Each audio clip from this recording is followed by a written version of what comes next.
Sine and cosine are just offset versions of the same sine wave, and yet if you add them together, you get another pure sine wave with the same frequency, just shifted and with a different amplitude. This is a little surprising, because normally when you add two shifted functions together, you don't get another function of the same type. So how come sine waves do?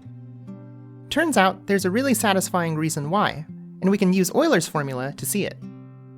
The function e to the theta I can be visualized as an arrow of length 1 spinning counterclockwise in the complex plane, where theta represents the counterclockwise angle the arrow makes with the positive real axis. Its real part is given by cosine of theta, and its imaginary part by sine of theta.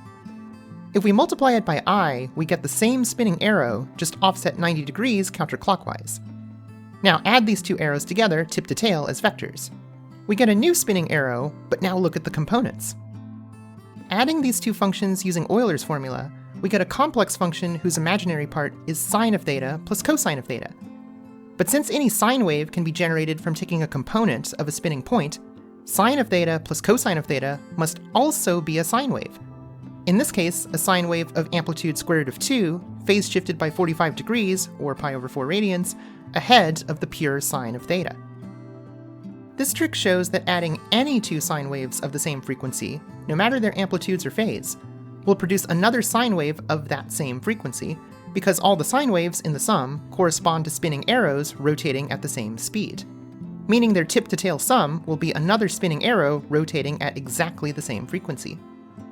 However, this trick no longer works if you add sine waves of differing frequencies together, since they would correspond to arrows spinning at different speeds, whose sum would be an arrow whose length and rotation speed are variable, and therefore does not correspond to a single sine wave.